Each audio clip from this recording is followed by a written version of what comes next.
대제사장들과 백성의 장로들에게 파송된 큰 무리가 칼과 몽치를 가지고 그와 함께 하였더라.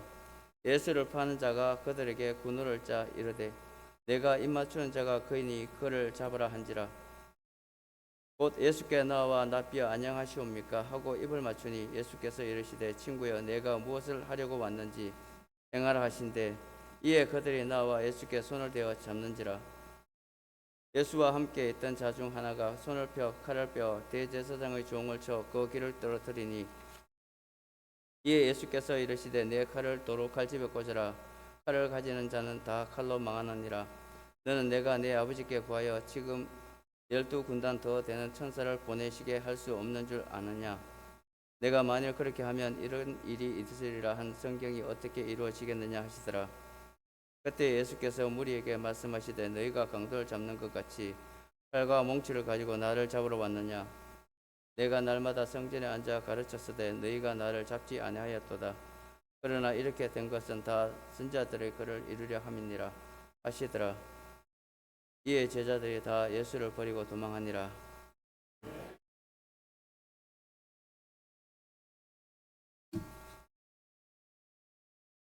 최수갑 목사님 나오셔서 말씀 전하시겠습니다.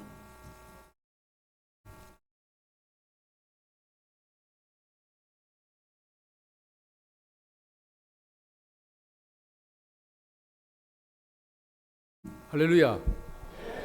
몇 시까지 말씀을 전해야 될지 물었더니 편하게 하랍니다. 편하게 하는 그게 더 힘듭니다. 왜냐하면 말씀을 듣는 분도 생각을 해야 되는데 우리 예배 중에 가장 중요한 게 말씀이거든요. 특성은 제가 이 준비가 다 되어졌는데 연결이 또 안 된답니다. 그래서 맨 나중에 우리 찬양단들 나와서 하면 제가 그걸 지정을 해드릴 테니 그때 한번 부르도록 하겠습니다. 먼저 기도 한번 드리겠습니다. 하나님 감사합니다. 오늘도 말씀을 전하고자 합니다. 종의 입술을 주관하시고 은혜 베풀어 주옵소서. 듣는 자에게도 은혜가 되고 전하는 자에게도 한없는 은혜와 감동이 될 수 있도록 성령으로 충만케 하여 주시옵소서. 예수님의 이름으로 기도하옵나이다. 아멘. 어디 가야 돼? 네? 글로 가야 돼.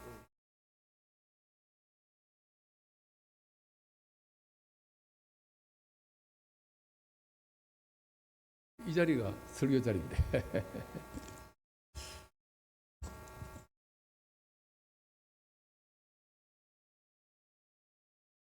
천생불 무록지인이며 지부장 무명지초라는 어려운 말이 있습니다.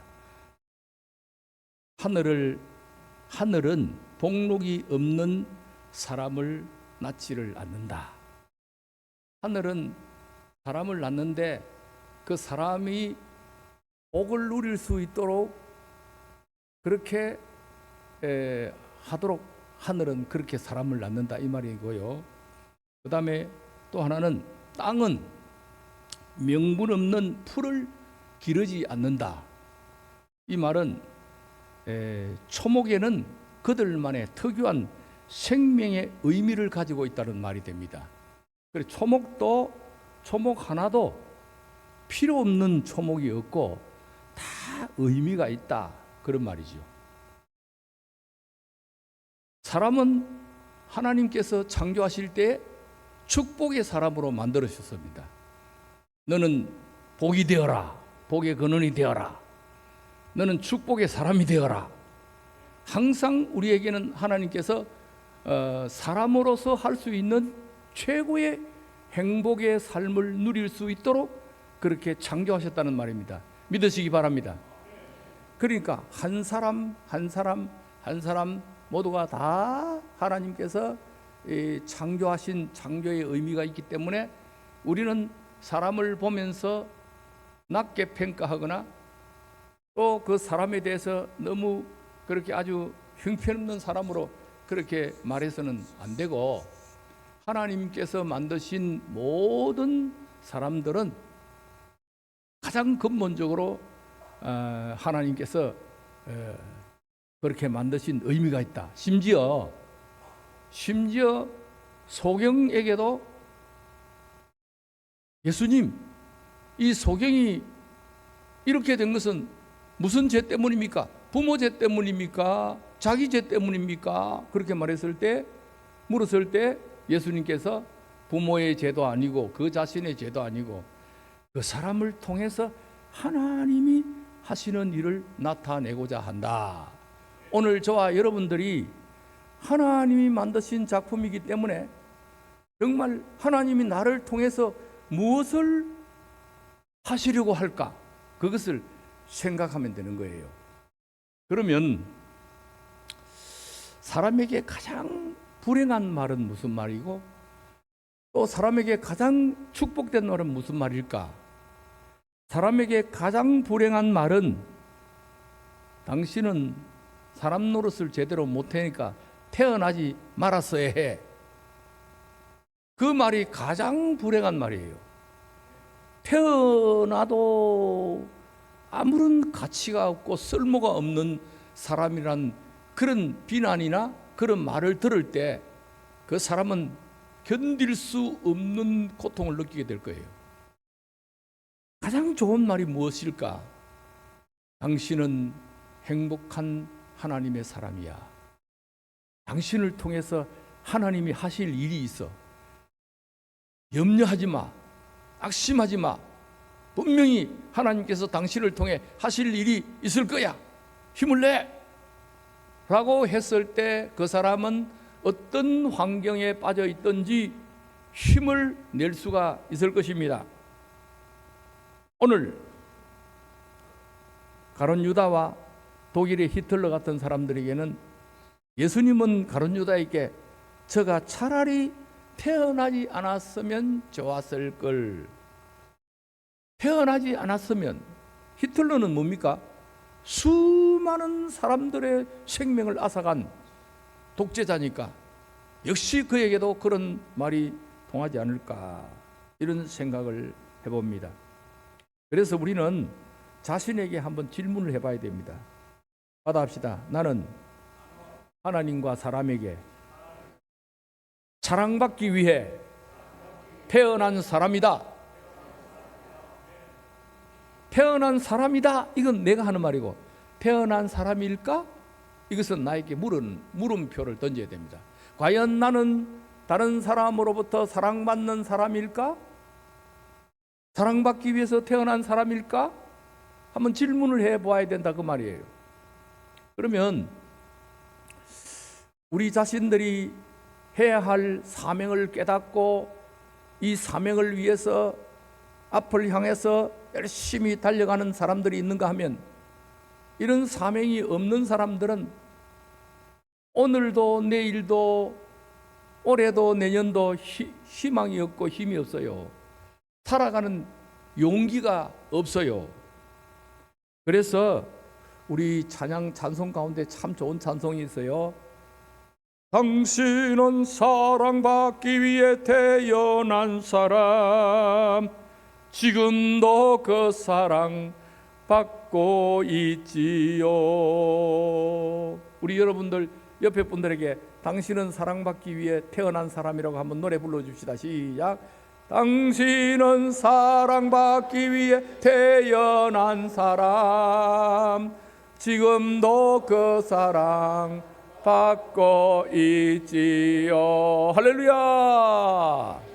여러분 모두가 그런 사랑을 받으시기를 바랍니다. 할렐루야. 근데요, 제가 왜 말씀을 언제 몇 시까지 하면 좋겠느냐 이렇게 우리 허집사님 회장님에게 물었느냐 하면요, 말씀을 너무 길어도 듣는 분들이 힘들고 말씀이 너무 짧아도 안 되니까 시간을 조금 정해주면 그 안에서 제가 말씀 전하고 나머지는 생략을 하든지 그렇게 하려고 했었는데요, 편하게 하라니까 이 시계 자꾸 저 위에 시계 있으니까 3시 한 20분까지 하면 될까요? 네. 그런데 제가 부산 있을 때 김종환 목사님이라고 계셨는데요, 여전도에 강사로 모셨어요. 제가 부탁을 해서 모셨는데 이분은 보통 설교가 2시간이에요. 2시간. 근데 저녁에, 그때는 저녁 예배니까 저녁에 설교 2시간 딱 넘어가니까요, 사람들이 이렇게 하더니 저 성질 급한 사람은 탁 일어서면서 막 이러면서 나가버리더라고. 그러니까 지금 그 다음에 뭐냐면 여전도 회원들 임원들 특송도 하고 막 그래야 되는데, 그렇게 한 몇 분이 나가니까 목사님 눈치를 채나 봐요. 나는 다음부터 이 교회 불러도 안 올 각오하고 할 말은 해야 되겠다 하면서 또 한 30분 더 하시더라고요. 야, 그래서 참 대단하신 어른이다, 그런 생각을 했습니다. 거제 교회 심하셨던 목사님인데요. 근데 그분은 참 믿음과 성령이 충만해가지고 넘친 분이니까 막 그럴 수 있다 생각하지만, 저는 그렇게 너무 오래 했다가는 큰일 나죠. 그래서 꼭 해야 할 말씀만 좀 드리도록 하겠습니다. 가룟 유다가 어떤 사람이냐? 12제자 중에 한 사람인데 잘 아시다시피 돈꾀를 맡은 사람이다 했으니까 상당히 신임 받았다 이래 볼 수 있어요. 돈을 함부로 안 맡기잖아요. 예수님 제자 중에서도 좀 똑똑하고 계산도 잘하고 이런 사람에게 맡기거든요. 그러니까 실제로 보면 가룟 유다는 재능도 좀 있고 뭔가 물질관도 좀 있고 뭐 이런 것 같아. 그러니까 돈을 맡겼다는 거예요.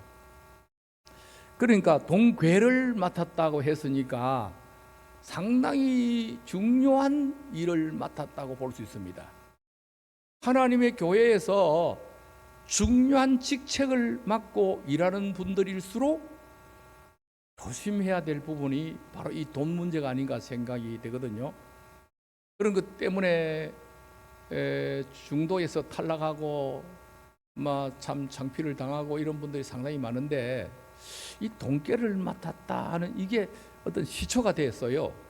시초가 됐는데, 그렇다면 우리가 하나님 앞에 물질관도 분명한 것이 좋다. 돈 구워가지고 안 갚고, 어떤 분들은 교회에서 교인들끼리 돈 이렇게 구우고 빌리고 주고 받고 하다가 막 나중에 한 2억 2, 3억 정도 왕창 빌리가 저 외국으로 그냥 갚버리는 사람이 있었어요. 그래가지고 막 교회가 난리가 나는데, 야, 그런 걸 보니까 조심해야 된다 하는 생각을 하는데요. 어쨌든 중요한 것은 그것이 아니고, 유다에게는 누가복음 22장 3절 4절 22장 보면은, 그리고 요한복음 13장 2절에 보니까 한번 받아합시다. 마귀가 벌써 예수를 팔 생각을 넣었더니, 마귀는 어디를 통해서 오느냐 하면은 생각을 통해서 온다? 그러면 생각이 뭐예요? 그 사람의 사상, 그 사람의 뭘 생각하며 사는가, 이게 중요하다 그 말이죠. 내 생각도 내 뜻도 주님이 지켜주시고 내 생각마저 주님이 사로잡아 주옵소서 기도하지 않으면 마귀에게 싹 빠질 수가 있어요. 그러니까 생각을 잘해야 된다. 왜? 잘못 생각하면, 잘못된 생각이 머릿속에 들어오게 되면 마귀가 싹 지배하는 거예요. 그러니까 생각을 잘해야 되는데, 이 생각에 대해서 성경은 많이 말씀을 하고 있습니다. 여러 곳에서 성경이 말씀을 하고 있는데, 사람이 생각이 어떠한 것을 봐서, 어떠한 것인가를 봐서 그 사람이 어떠한 것을, 그 사람이 어떤지를 안다고 성경이 말씀하고 있어요. 오늘 저와 여러분들이 가만히 앉아가지고 말씀을 듣긴 듣는데 생각은 영 딴 데가 있는 사람 있죠. 곤란합니다. 오직 생각을 집중하여 말씀에 집중하고 하나님이 주시는 말씀이 뭔가를 집중하는 이런 모습이 돼야 되는데, 영 엉뚱한 생각을 하고 있는, 질문하면 뭐라 그랬습니까? 막 이러는 사람이 있어요. 이 생각이 잘못된 사람이에요. 그러니까 내 생각을 마음 중심에 있는 생각을 잘 컨트롤할 수 있는 사람이 안 되면 나도 유다 같은 사람이 될 수 있다 그 말입니다. 믿으십니까? 그런데 사탄이 그 생각을 못할 생각을 집어넣었다는 거예요. 사탄에 사로잡힌 바가 되면 자기 마음대로 못합니다. 하고 싶어도 안 되는 거예요. 왜? 사탄이 딱 잡아가지고는 이리 와, 이리 와, 이리 가, 이리 가, 이거야. 그러니까 사탄의 조종을 받는 사람은요, 악한 일을 마음대로 하고도 가책을 느끼잖아요. 하나님의 성령의 지배를 받는 사람은 조금만 양심에 가책된 일을 해도 그만 막 뜨끔하고 괴롭고 하나님 앞에 회개하지 않고서는 견딜 수 없는 그런 마음을 가지지만, 사탄의 지배를 받는 사람들은 그게 없다는 거예요. 내가 사람 죽였어? 언제 죽였어? 사람을 실컷 펴놓고 내가 언제 때렸어? 대구에 있는 유명한 장로님 한 분 계셨는데, 그분은 사람 때리기로 유명한 사람이에요. 특히 목사님을 잘 때려요. 그러니까 뒤로 이렇게 딱 묶어놓고 때렸는데 실컷 때렸어. 그래서 목사님 또 실컷 맞았대. 그분 뭐 목사님 직접 말씀하시는 얘기를 들어보니까.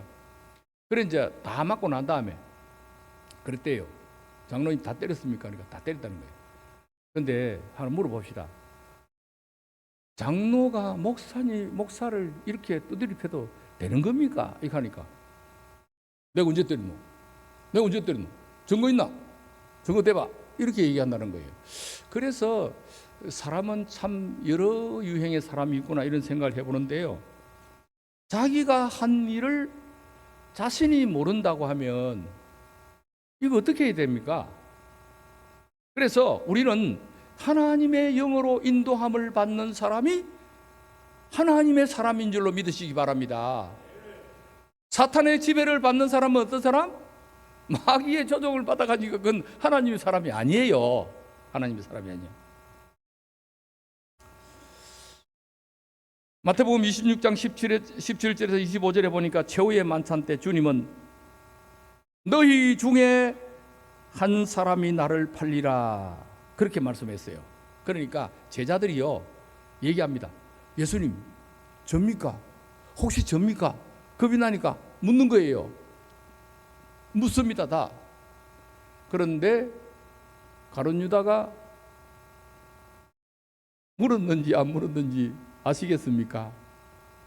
예수님은 우회적인 대답을 합니다. 너희 중에 나와 함께 그릇에 손을 넣는 자가 나를 팔리라, 그렇게 말씀할 때 이상하게 예수님이 그릇에 손을 넣을 때 가룟 유다도 손을 넣었습니다. 가룟 유다가 손을 넣고 탁 빼고는 묻는 말입니다. 주님, 접니까? 하니까 네가 말하였도다. 그러면 범인이 누구란 말입니까? 가룟 유다죠. 가룟 유다입니다. 가룟 유다인데 그 말을 들으면 내가 예수님을 팔 사람이라는 게 확실하게 드러났는데 더 이상 발뺌도 못합니다. 다른 제자들도 압니다. 그러면 적어도 3년 동안 예수님께 훈련받고 따라다닌 제자 같으면, 양심이 있으면 뭐라고 하겠습니까? 저가 잘못됐습니다. 저가 죽일 놈입니다. 어떻게 하면 좋겠습니까? 제가 이 마귀한테 사로잡혀가지고 내가 이런 짓을 했는데 예수님 날 좀 살려주이소 하고 예수님 옷자락을 붙들었으면 문제가 달랐을 겁니다. 그런데 말없이 그 소리를 듣고 밖에 나갔는데 성경은 말씀하기를, 받아합시다. 유다가 밖으로 나가니 때가 밤이었더라. 중요한 의미입니다. 빛 대신 주님을 등지고 딱 떠나니까 밤이다 말이에요. 캄캄한 밤입니다. 여러분, 우리가 빛된 삶을 살지 않고 빛을 등지고 살아가는 순간 어둠에 속한 사람이 되는 겁니다. 유다처럼 만들려고 하면 어떻게 해야 되느냐? 빛된 삶을 살아야 되지요. 그것은 빛과 사랑이 언제나 넘치옵니다. 그것을 바라보면서 날마다 나아갈 수 있기를 주님의 이름으로 축원합니다. 그래서 오후 예배 참석하시고 은혜 받고 함께 덕송하고 찬양하는 거 이 보면 너무 아름다운데 주님 보시기에 얼마나 아름답게 보시겠어요. 어떤 사람들은 막 오전에만 보고 버득 가가지고 막 텔레비 틀어놓고 막 그 빠져뻗든지 안 그러면 막 또 어디 뭐 어째 막 가든지 막 할 텐데, 그죠? 여러분들 정말 하나님 앞에 사랑받는 사람입니다. 할렐루야. 근데요, 누가복음 22장 47절에서 48절에 보니까 벌써 유다가 대제사장들하고 관원들하고 의논을 다 해놨어. 다 의논을 했습니다. 의논을 하고 내가 입 맞추는 그 사람이 예수님이니까 붙잡아라 그랬는데 예수님께 와서 입을 맞추게 되죠. 주님의 입을 맞춥니다. 주님께서 하시는 말씀입니다. 받아합시다. 내가 입 맞춤으로 인자를 파느냐. 여러분, 입 맞춘다는 이 말은 유대인들의 인사이기도 하지만 사랑의 표시, 존경의 표시, 그게 하나의 표시인데 참 서로 입 맞추고 뭐 이게 보통 아니에요. 우리 뭐 이쪽 아시아 쪽에서는 입 맞춘다는 게 어색하죠. 제가 저 브라질이나 저기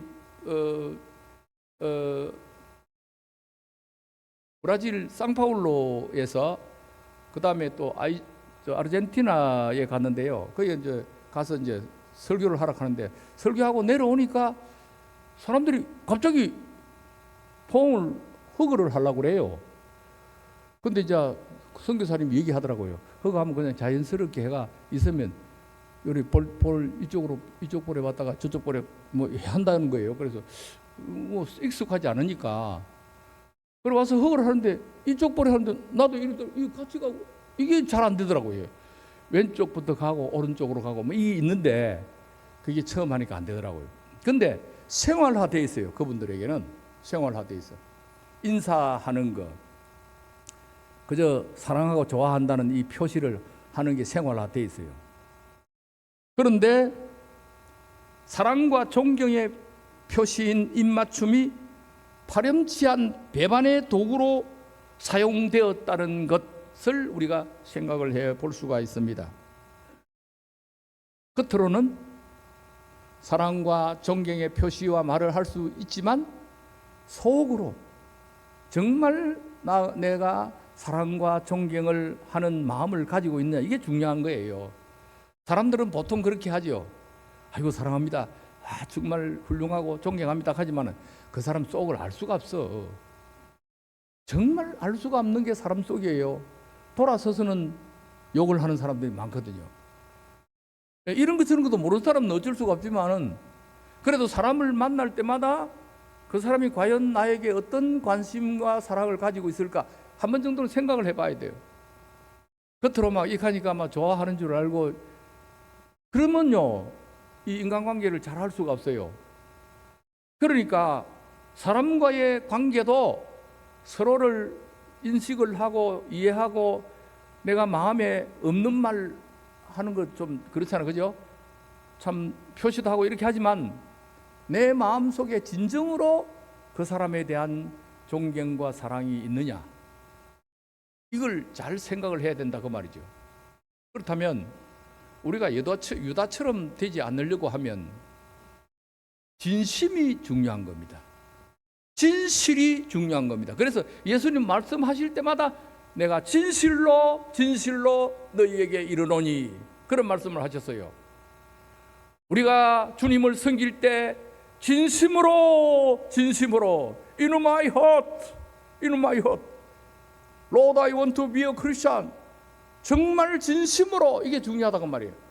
하나님 앞에 진심으로 섬기고 교회를 진심으로 사랑하는 사람의 모습이 어떤가를 우리가 생각하면서 살아갈 수 있기를 주님의 이름으로 축복합니다. 그 다음에 풀빛이라는 주석학자는 말하기를 흰농 골짜기가 자살한 장소예요. 이 시간이 갔기 때문에 조금만 더 하겠습니다. 자살한 장소인데 가파른 언덕길로 올라가 나뭇가지에 목을 메었어요.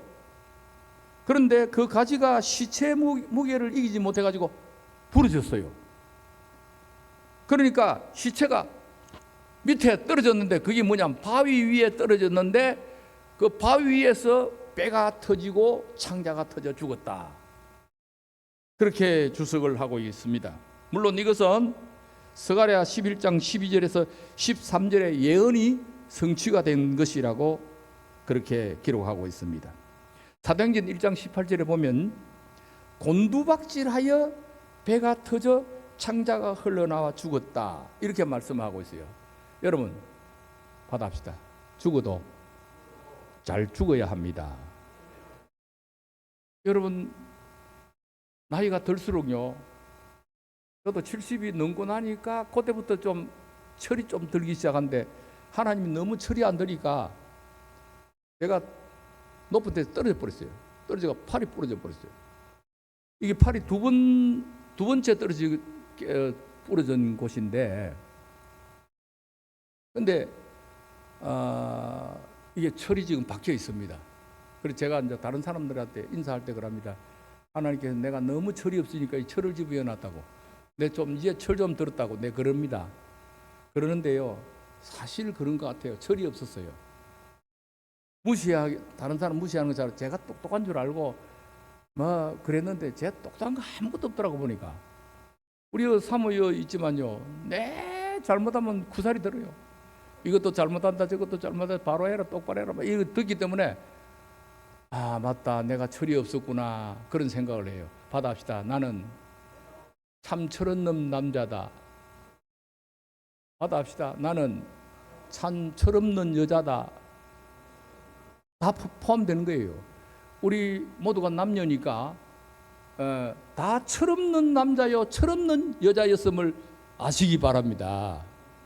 딴에는 철이 있다고 생각할지 모르지만은 사실은 철이 없어. 근데 그때마다 무슨 생각을 하느냐면, 내가 하나님 앞에 어떤 모습으로 가야 될 것인가를 생각을 해봅니다. 잘 가야 됩니다. 잘 죽어야 됩니다. 아름다운 모습으로. 우리 교회에 94세 되시는 원로 목사님 부부가 나오셨는데요, 저기 이군사령부 옆에 뒤에 보면 성만교회라고, 성령이 충만한 교회, 약자 성만교회인데, 그 교회의 원로 목사님이신데 돌아가시기 전까지 우리 교회에 나오셨는데, 한 달에 한 번씩 본교회 가시고 이렇게 하셨는데요, 그 목사님이 94세에 돌아가셨는데요, 94세라도요 꼿꼿하게 막 그때까지도 막 이리 다니고 막 이랬어요. 근데 교회 오시면 머리야 이게 조금 있었는데 병원에 한번 가보세요 그랬는데, 그 때문에 쓰러지 가지고 3일 만에 돌아가셨어요. 94세에 돌아가셨어요. 참 열심히 사시고 훌륭한 분이기 때문에 우리 사모가 늘 그 얘기를 합니다. 그 목사님 보시라고, 얼마나 훌륭하고 좋으신 분이냐고, 그 목사님처럼 살다가 죽어야 돼 막 그럽니다. 그래서 제가 아멘 아멘 그래요. 그 목사님처럼. 여러분 우리가 어떻게 살다가 가야 될 것인가, 가룟 유다처럼 그렇게 가서는 안 된다. 내가 너무 안타까워서 그럽니다. 받아합시다. 유다처럼 안 되기를. 할렐루야. 말씀을 맺고요, 베드로의 고백이 있죠. 베드로의 고백 내가 곡 드렸지. 우리 여자 올라오시고 내가 이제 그 찬송 하나 부르고 마칠게요. 네. 우리가 정말 누구처럼 살아야 되느냐, 이게 참 중요하기 때문에 유다처럼 안 되기를, 제가 그런 말씀, 이게 뭐 원고는 1시간 2시간은 충분히 할 수 있는 원고가 준비됐습니다만은, 여러분들 잘 살다가 주님 앞에 아름다운 모습으로 부름받기를 주의 이름으로 축원합니다. 기도하고 제가 특송하겠습니다. 하나님 은혜와 사랑을 감사합니다. 오늘도 주신 말씀들 조각 같은 말씀이지만 마음속에 잘 기억하고 담고, 내가 담을 것은 담고 마음판에 새길 것은 새겨서 하나님의 사람으로, 축복의 사람으로, 사랑받는 사람으로, 그렇게 살아갈 수 있도록 우리 남전도의 모든 회원들에게도 이런 은혜를 주옵소서. 예수님의 이름으로 기도하옵나이다. 아멘.